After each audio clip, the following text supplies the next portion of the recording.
Hello mga kabayagbag, nandito pala kami ngayon sa Pasay City, papuntang SMX Convention Center sa Mall of Asia para puntahan ang isang magandang event ng mga motor, ang Makina Moto Expo 2025. Ang balita nga namin, maraming magaganda at murang mga motorcycle parts, accessories, apparel, helmet, motor, at marami din daw pupuntang mga sikat na motovloggers sa Moto Expo 2025.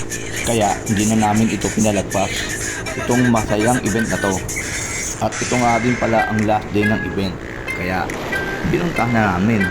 Kaya medyo inagahan na namin ang pagpunta doon dahil baka maabutan pa kami ng matinding traffic dahil napaka-famous talaga ng event na yun.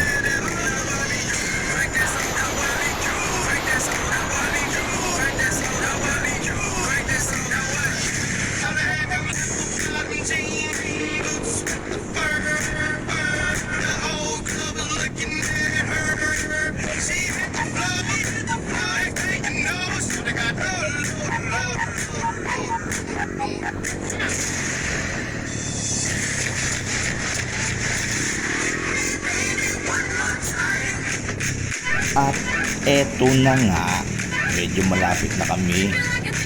Hahanapin lang namin ang parkingan dito sa MOA.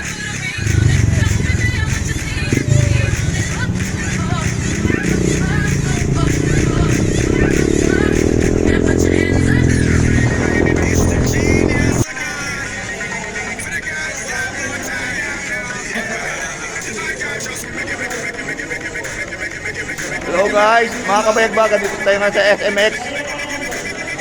Kasama po namin ang aming manager. Gagastos po yan, no? Yan po, gagastos po tayo, ha? Bibili tayo ng mga pyesa ng motor. Ikaw ang pinander. Po, At eto na nga, nandito na kami sa mismong venue ng event. Hanapin lang muna namin ang registration booth. Oo nga pala, kapag may go time ka, libre ka na sa entrance. At kung hindi naman at wala kang go time, magbabayad ka ng 150 pesos para sa entrance fee.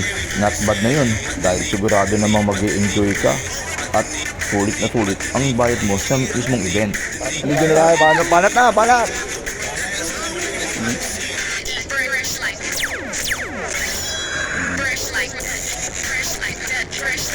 Tignan nyo naman ang dami ng tao. Maaga pa to, marami ng tao. Paano pa kaya mamayang hapon? Siguro doble ang tao nito.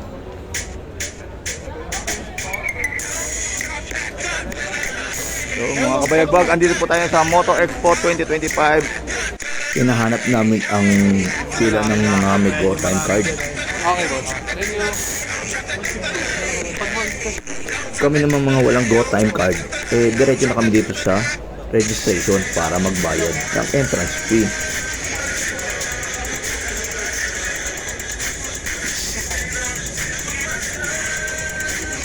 Yan, okay na. Pwede na kami pumasok.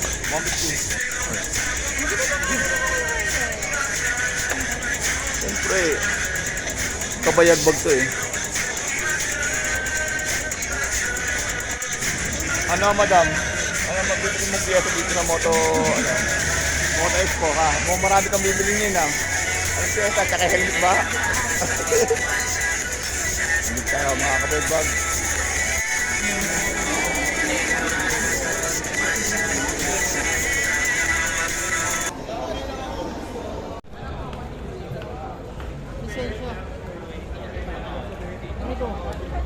Habang naghihintay sa kanila, dahil mga naghahanap pa sila ng mga valid ID, magpa-pictures muna tayo dito sa entrance para maging pogi at may pang my day.